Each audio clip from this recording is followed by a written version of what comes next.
to decide if I was going to record or not record an episode.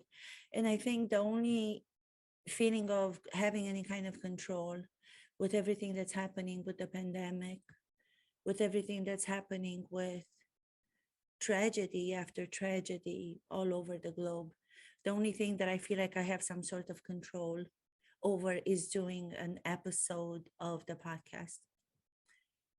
I just saw an article and it says Romania, out of all the European Union countries, is at the highest of deaths from the coronavirus. A year and a half after it all began. And I'm very confused by this because in the same interview, they talk about how Romania, the country I come from, has the lowest percentage in comparison to its population who got vaccinated. And then I'm watching what's happening here politically. Half of the country that watches Fox News and the other half of the country that watches CNN are two different countries of America. There's not one country of the United States of America anymore. There are two Americas. America's on the left, CNN, America's on the right, Fox. And when it comes to the pandemic, when it comes to the vaccines, the same battle happens here as it does in Romania. And I was thinking to myself, okay, I could understand why propaganda in America would be something new to a lot of people because of America's history, because of America's democracy in the past. People would not be ready to doubt propaganda when it is done by some officials, by some politicians who only think about gaining personally, gaining power, gaining money, but it's personal gain. And why do the people of this America, which is completely divided into America, why are the people who are on the right coming out with propaganda for the rest of the country to confuse and to lie and to pretend that they know scientifically when they don't, when it comes to this horrible, horrific disease, the coronavirus? And why is it that the Americans are believing their lies? Why is it that so many people to this day, after having witnessed the death of their loved ones, after having witnessed the death of their human kind around them, still refuse to get vaccinated because they think there's something in the vaccine that they put in your body, like a chip that the Democrats want to have a track on you, to follow you, to know exactly what you're doing. The government is trying to restrict you. The government is taking your freedom. The government is putting these chips inside of you to track every move.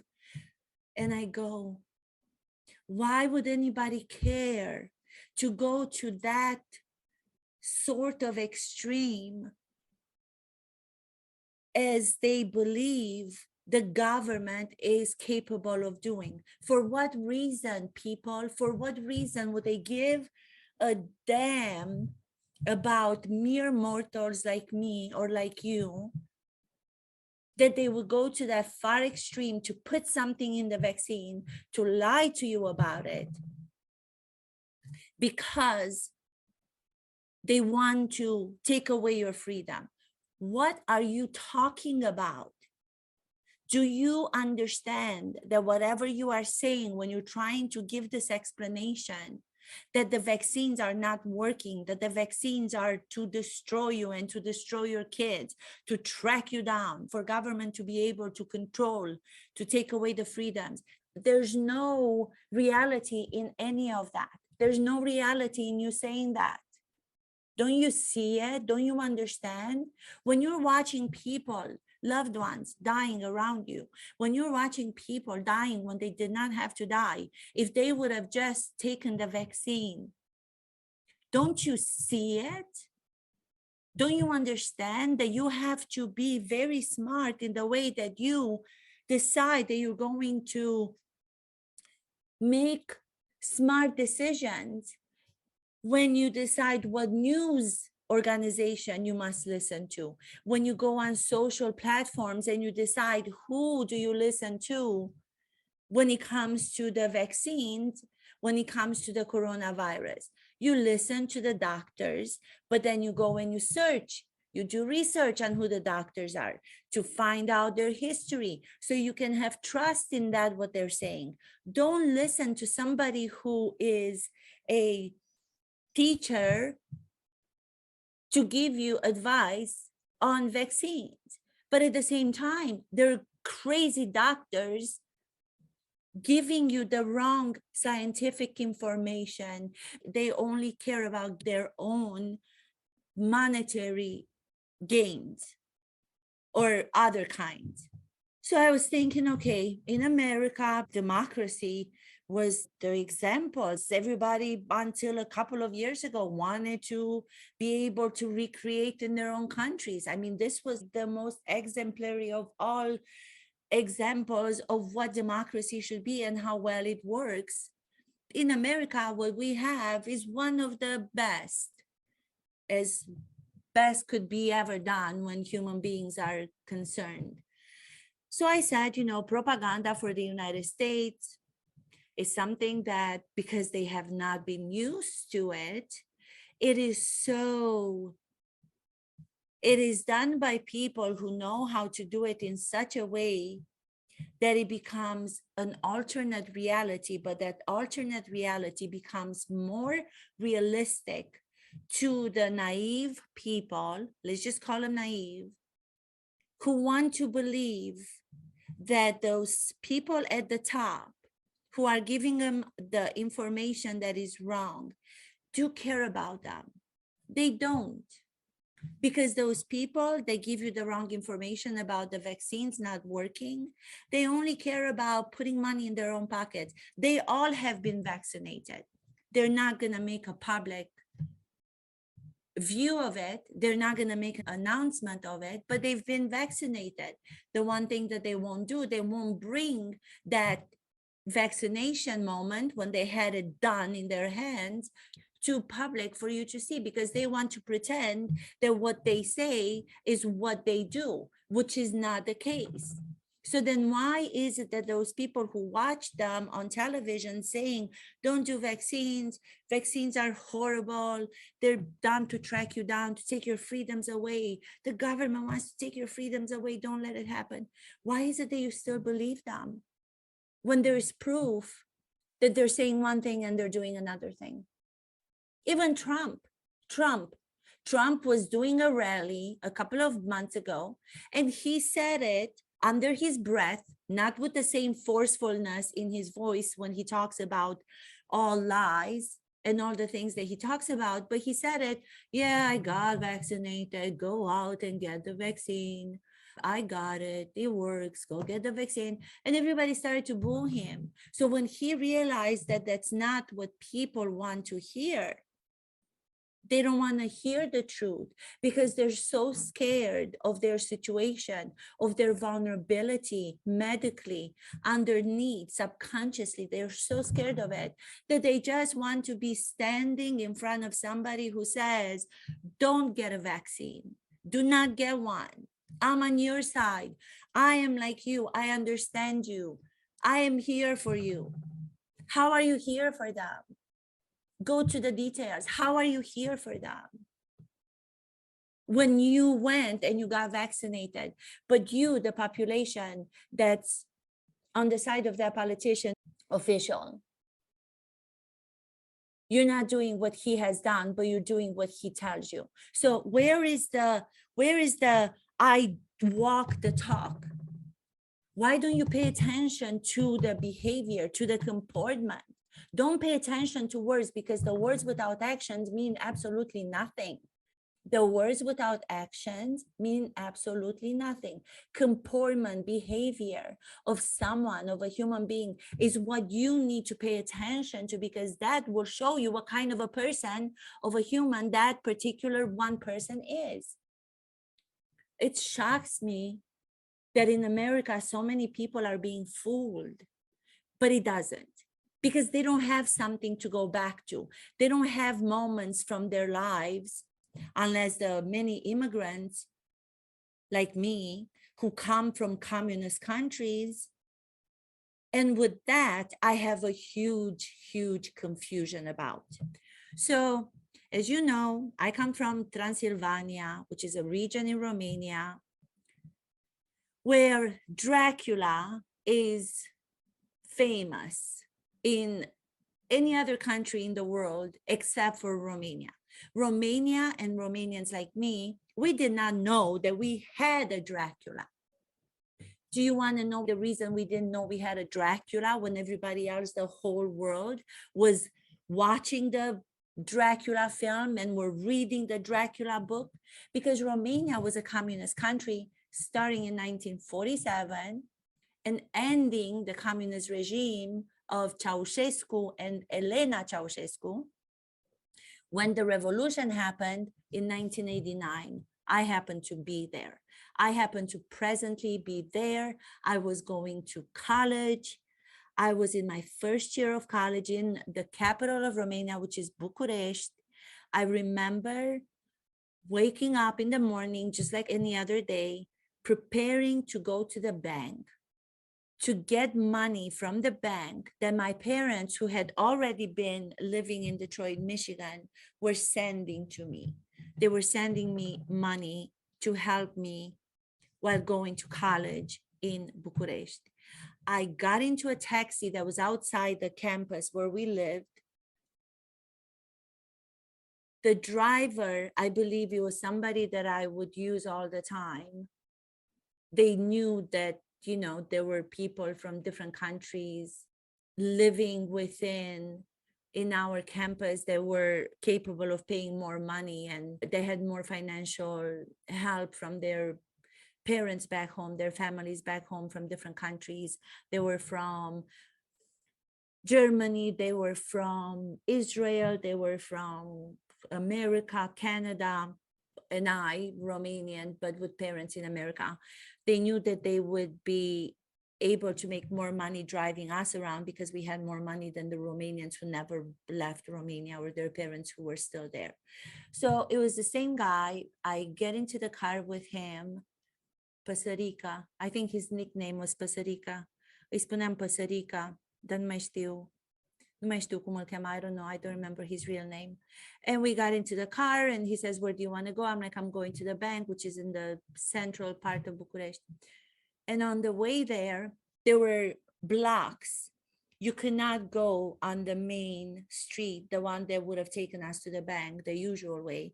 And we were so used to having that be, well, they're blocking all the streets because Ceausescu, the dictator, and his wife, or Ceausescu and his officials, are probably crossing the town, Bucharest, to go somewhere. So that was something, an occurrence that happened all the time. It was a known fact.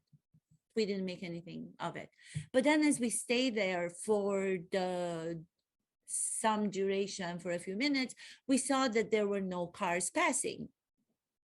So the whole cars passing that we were expecting if the dictator was to drive by was not what this was different, and we didn't realize it was different until we looked outside from the windows of the car, and we saw people gathering and people coming out and people coming out and screaming and screaming, and the Romanian flag that had the communist sign inside, they had ripped that out, and there was the Romanian flag with the hole, and they were screaming, they were calling out, they were saying something, jos cu Ceausescu, take down dictatorships, take down the communist regime, take down, all young people, students, majority.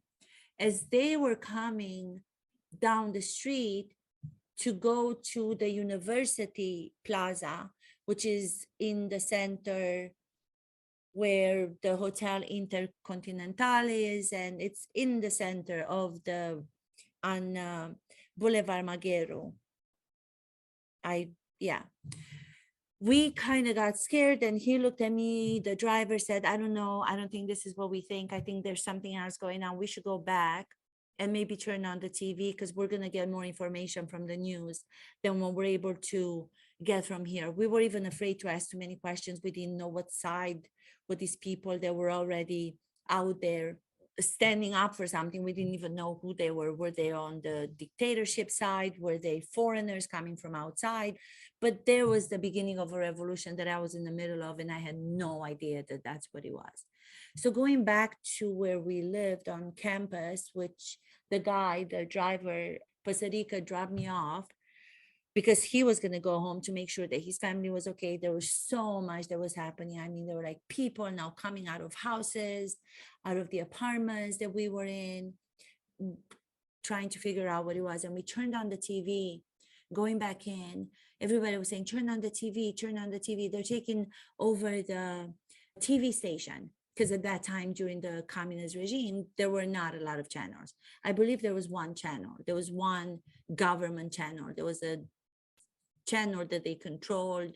There was a channel where everything that they showed about Romania was absolute positivity, lies and lies, propaganda about how our country and our president Ceausescu and his wife Elena Ceausescu were the best leaders of a country.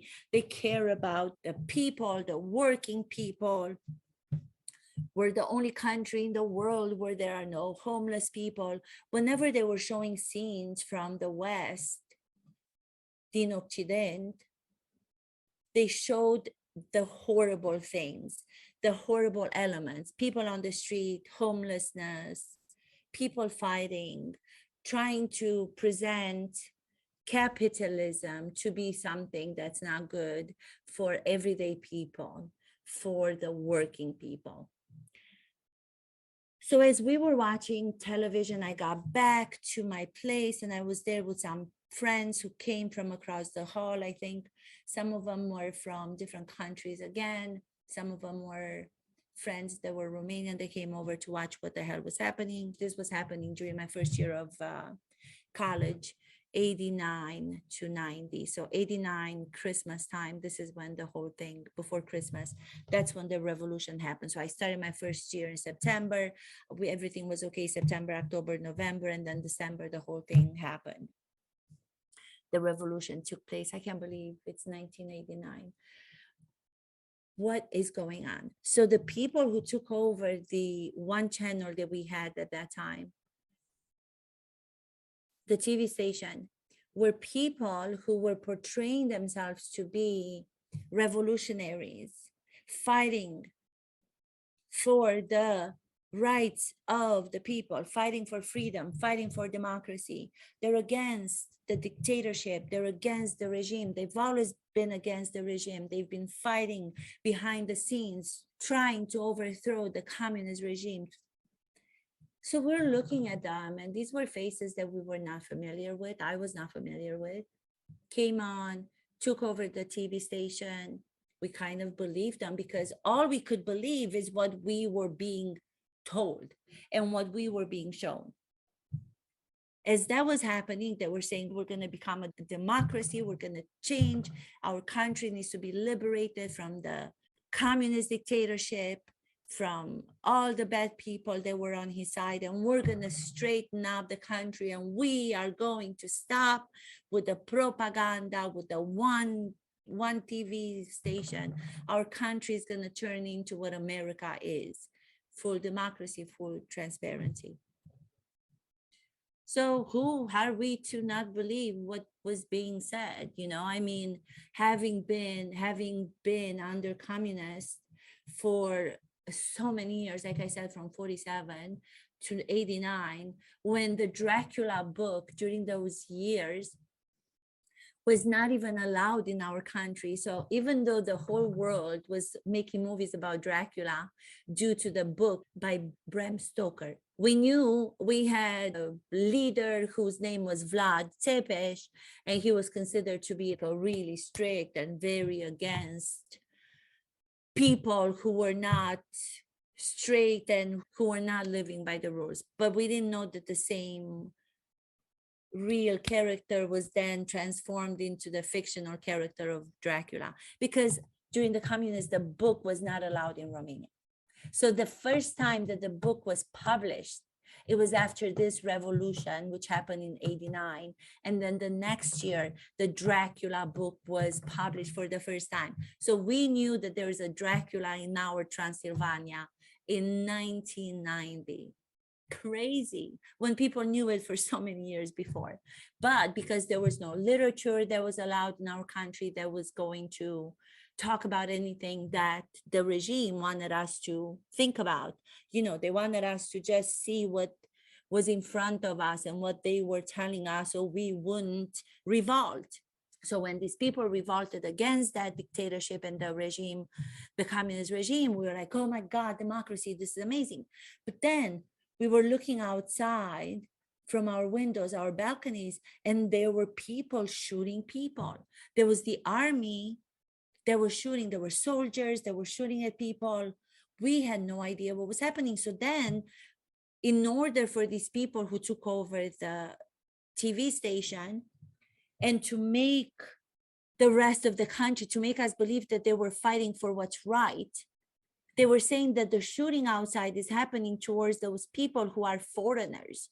Foreigners have come into Romania on top of the communist regime and the communist dictator, and they are trying to still take our country away from us.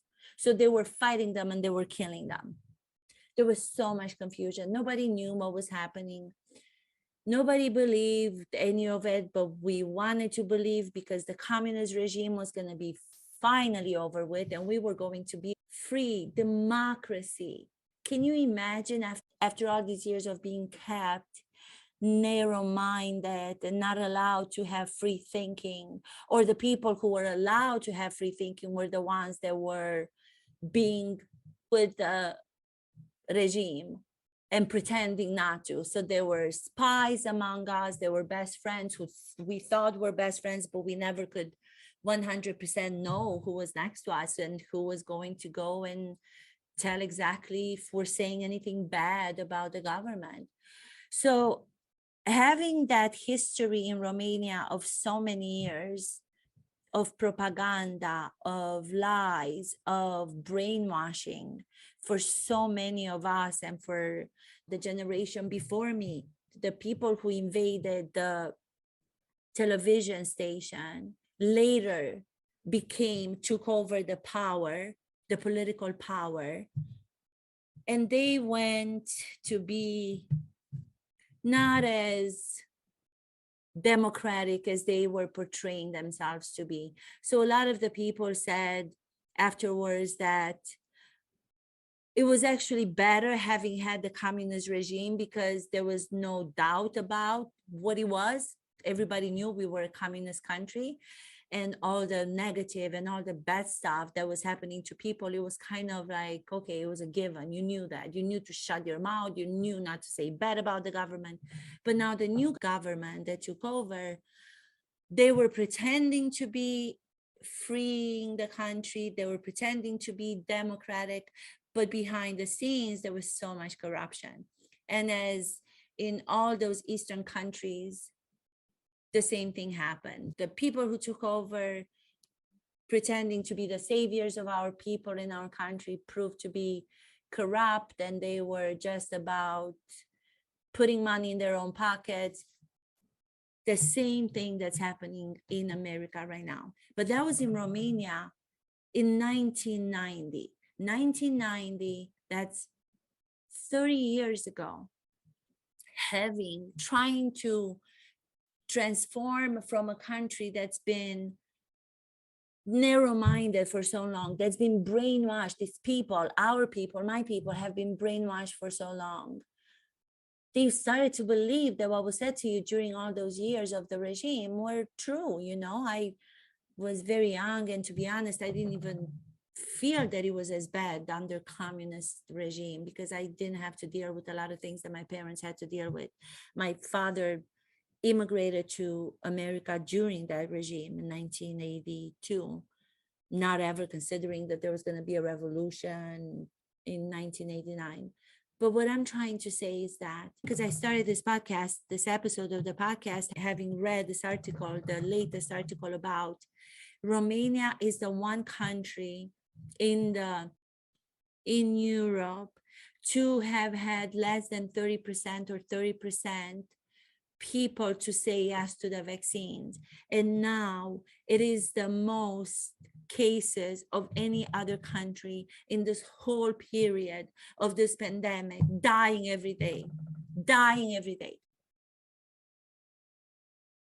Propaganda that is taking place in America to make half of the country believe that the vaccines are not good. I kind of understand, because there's no history to propaganda. But for those people, for my people in Romania, who have had so many years of training in what propaganda looks like, how are you 30 years later, after the revolution happened, having had that backstory, not necessarily yourself, the new generation, but you've heard from your parents, from your grandparents, from your great-grandparents, what propaganda is. How are you still in today's day, 2021, believing the people who are telling you that vaccines are something that are bad for you? Because they gain from it, not you. You die. What you gain from them is death. You and your family and your sons and your daughters and they were talking about full family dying because they were not vaccinated. The hospitals are filled. 90% are people who are dying from this article that I read are the people who did not accept the vaccines because they believed in the propaganda of the politicians, of the officials who are telling the country, no, don't worry about coronavirus. It's nothing. We should open institutions. We should be not social distancing. We should be coming close together and hugging each other because this is nothing. Well, the nothing that you thought it was is death after death after death.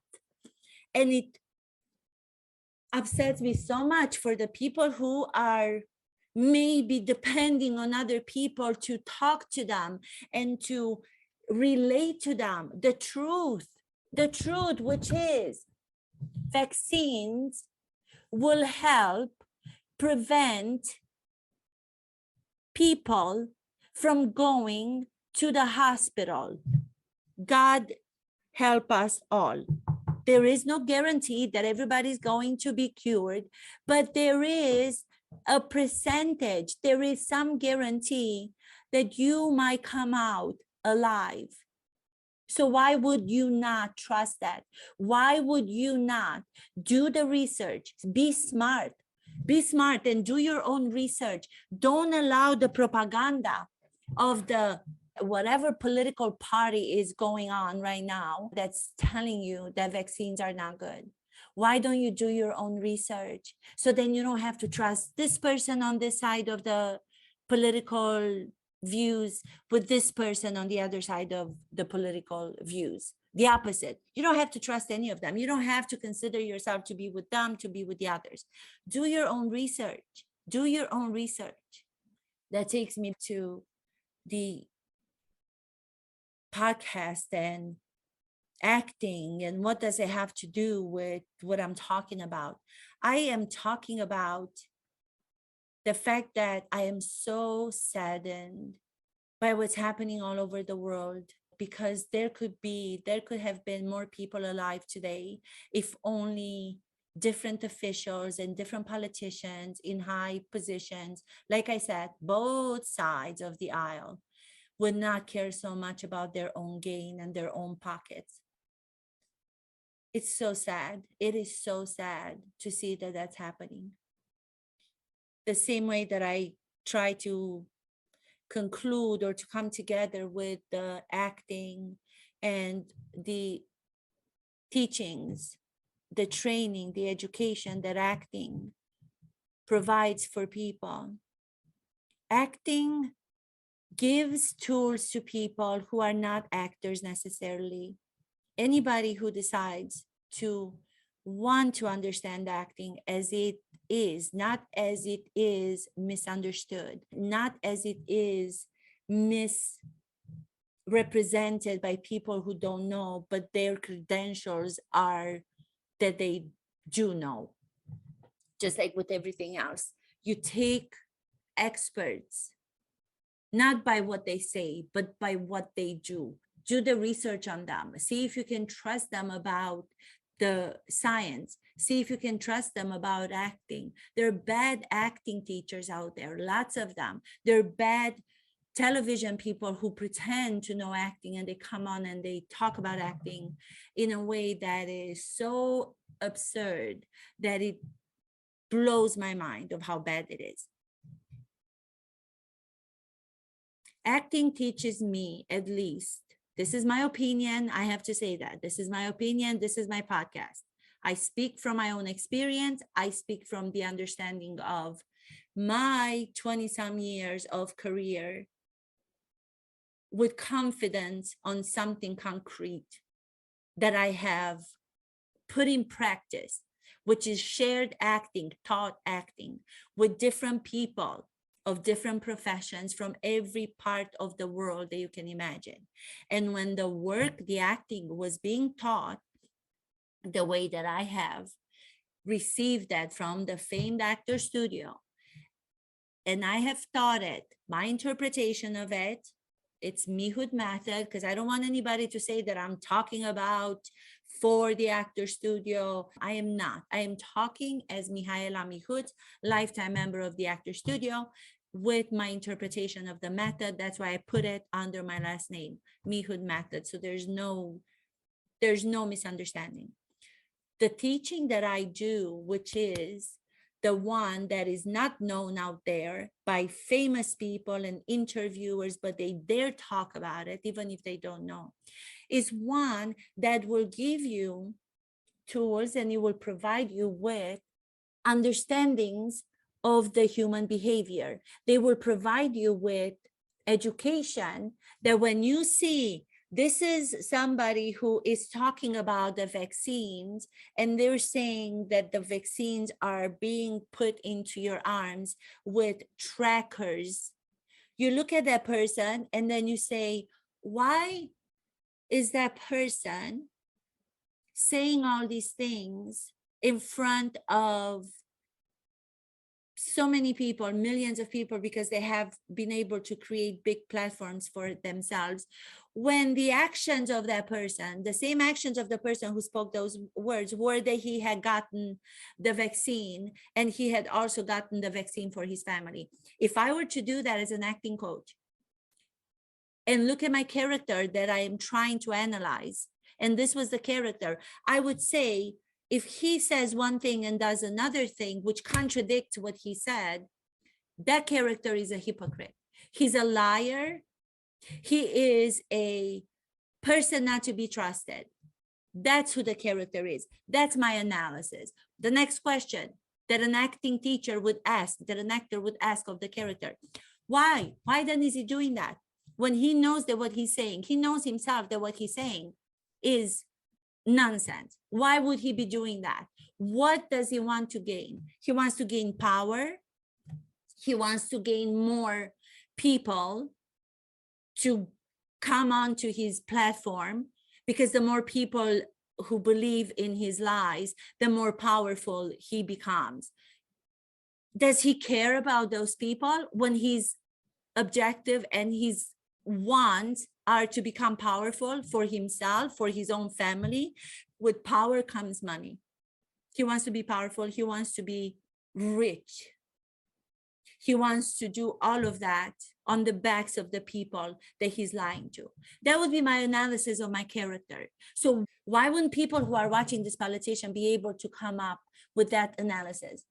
The reason is because we have not been trained, we have not been taught, we have not been educated in social and emotional education in school. The manual of acting is the manual of life that teaches you understanding of humanity, of our shared stories. We can look at each other, we can look at people, and we can analyze them in a way specific, so then we don't have to believe their shit. We don't have to believe their nonsense and their lies. Another event is the same one that I talked about last week when I talked about Alec Baldwin as the moderator, and the news that are coming out, the more specifics and details that are coming out on the set of Rust with Halina, the beautiful cinematographer, dead, and Joel Souza hurt, shot in the shoulder, but out of the hospital. There's more coming out about the many deficiencies that were happening on that set. They do not have yet the people. They are going to be held responsible. I don't know if they're going to be held responsible. It's not my place. I'm not a lawyer. I can't speak for lawyers the same way that experts who don't know acting should not speak about acting.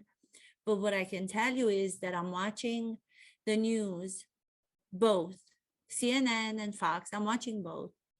And they're bringing experts that have to do with filmmaking. The ones that are prop masters and are talking about the guns, and they're talking about the difference between the prop gun and the real gun, ammunition, I know nothing about. So I am not going to give you any sort of understanding more than the one that the experts who know that kind of thing, because that's what their work is. But what I can tell you about something that was said, and it caught my attention, that has to do with my part of training, and it has to do with my teaching acting the right way, the correct way, the way that it should be taught, as discovered by Stanislavski 100 and some years ago, and then taken over by Lee Strasberg 75 years ago or so, is that for any actor who cares to put in the work that he needs for him or her to do justice to any characters that they interpret, that they portray, because you have to be responsible for those characters. You have to be responsible and you have to do them justice. Everything starts with the sensory work. Sensory work is the foundation of method acting. Sensory work. So at some point, one of the experts on one of the channels, I believe it was CNN or Fox or I don't know, was asked, why is it necessary for real guns to be on the set of movies? Why has it been necessary for real guns to be on set of movies? Which kind of shocked me that they had the real guns, because I didn't know that that was the case. And I would have asked the same question, but from a different point of view, coming from a different point of view. And the expert said the actors have to train with the real gun.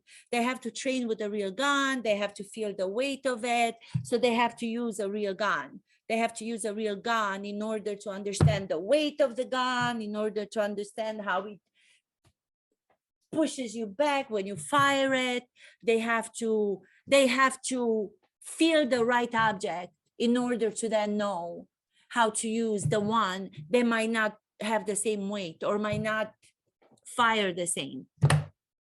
And that made me so mad. That made me so mad, because you know what they're doing? The same way that they are saying now that they were cutting corners to so many safety issues that were happening. That's the latest that's been coming out from there. In my mind, I was thinking that they were cutting corners as actors. That's why there's a difference between great actors and good actors. Good actors have to use the real gun in order to understand the weight of it and figure out the way that it works, and then tragedies happen. But the great actors don't have to use the real gun, because you know what they can do? They can say, how much does the real gun weigh? What is the weight of a real gun? What is it? It's, let's say, I don't know how much. Let me find an object. I can find an object, a brick, a phone, anything that weighs the same. Put that in my hand. And even though my phone doesn't pull me down right now because it doesn't weigh a lot, if I'm saying that this is a real gun, right? If I'm saying that this is a real gun, I'm going to allow the weight of my phone to see what it does to my hand. It pulls me down, but it doesn't pull me down as much. If I decide that I'm going to use a different object that's going to help me better with understanding the weight, this is heavier. This is heavier. It's just a case. It's nothing. It's a case of a computer hard drive. It's nothing dangerous. As an actor, what we are taught at the actor studio and what I teach as an acting coach is that use the senses that you use every day without being conscious. Use them as an actor by being conscious of how you use them. That will help with safety. Because if you are given an object that is heavy and that pulls you down, if this is heavy, as the gun would be, then I know how my shoulder goes down. So when I lift it up a little bit, my body goes to the side, as I'm demonstrating. Do you see? When one object is different weight than the other object, the whole body adjusts to the weight of that object. But that is called work. That is called responsibility that an actor has to the work, to the practice of that work, over and over and over again with the freaking case, until you get to the specifics and you observe every detail of your body and what it does. So then when you pick up the rubber gun on set, plastic gun with no ammunition, no matter of the lightness of it, no matter how light it is, because you've done the work as an actor, as great actors do, sensorially. It's one of the two. I never know which is the correct way. It doesn't matter. Because you've done training and you've done rehearsal and practice over and over and over again with the same weight of another object. Then you know when you pick up, let's say you can pick up my glasses, let's just say this is the plastic gun. If I pick up my glasses and I already know, like my shoulder drops, but then my part of this body goes a little bit more to the, closer to the ground because I have to pick it up. Huh. It's heavy. Huh. It's heavy. Do you see? It's heavy. It's hard to keep it up. My glasses are light because I've done the repetition and I've done the training and the rehearsal. I allowed them to be the weight that I played with earlier with the case that I had, or with another object that was the weight of the gun. So when I go here and I'm already feeling that it's hard to hold, it feels like I have a gun. Do you see it? Especially because I'm not physically trained to hold a gun. So my arms are not muscled. My arms are not ready, or they have not been worked out. So when I pull this up, do you see how I go backwards and my head tilts back a little bit in order to feel the weight of the gun? So then when I go like this, ow, it's still heavy because I gave myself the intention and I gave myself the responsibility to do the work, to try to do it justice the best that I can. So when I go like this and I'm like, oh, it's falling down, but it's not. The heaviness also makes my breathing change a little bit.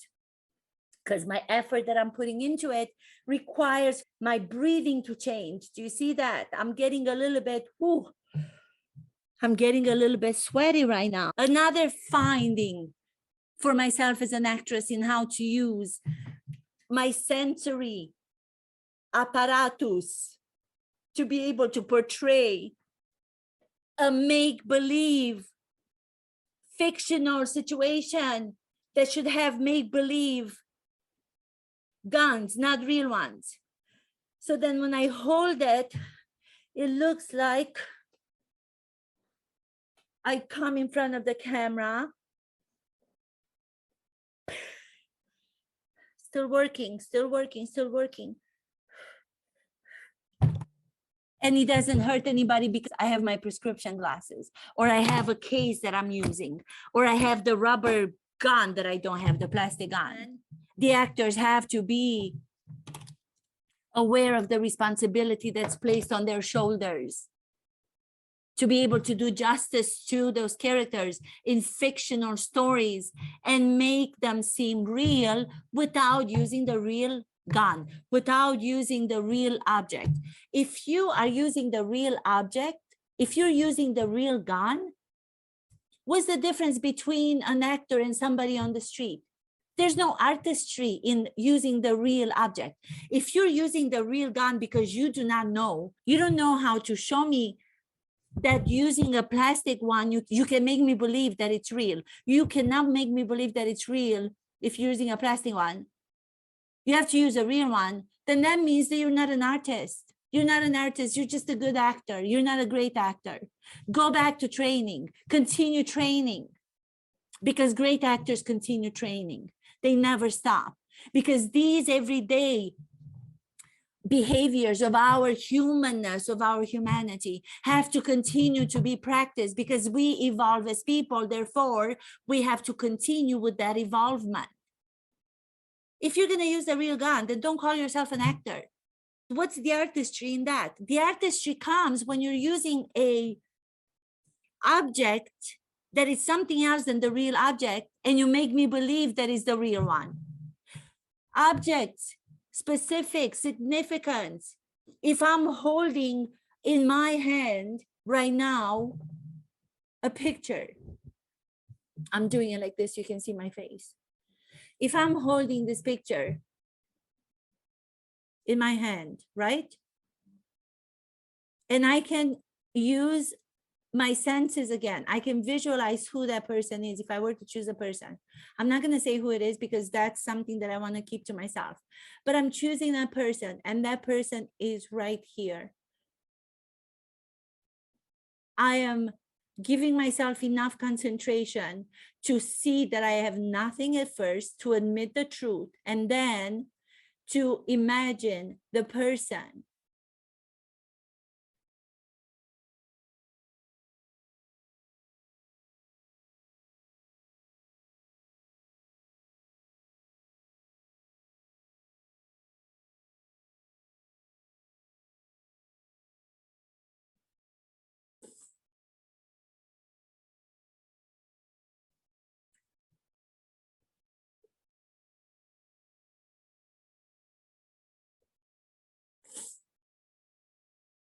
Do you see? Do you see what happens?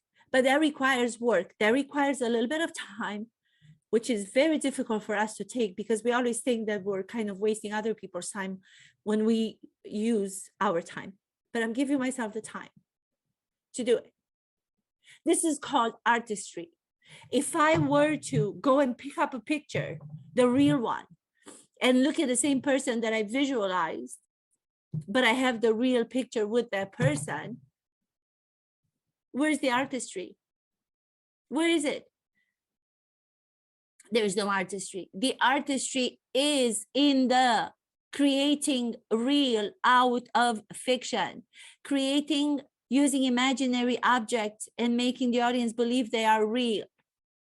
That's where the artistry is. Using a fake rubber plastic gun and making the audience believe that it's a real gun. That's where the artistry is in. It's not in doing it with the object itself. That is no artistry. That is lack of work. That is laziness. So stop being lazy. Stop being lazy with your mind and letting other people brainwash what you're thinking. Stop being lazy in doing the research that's needed to find out whom you should believe and whom you should not. Stop being lazy and do the work in whatever it's needed. As actors with real objects, you don't need to use real objects, especially the ones that are of danger. Even if they're 1% dangerous, do not use them. It's not necessary. Very few artists out there know the difference, and very few actors out there know the difference. And those who do, the movies are becoming recognized, the movies are being given awards, the actors are working on and on and on, but there is very few in comparison to all the actors in the whole world. And it goes the same with the politician. Ask of them, ask of yourself to do the work in finding who they are before you believe if you should take the vaccine or not.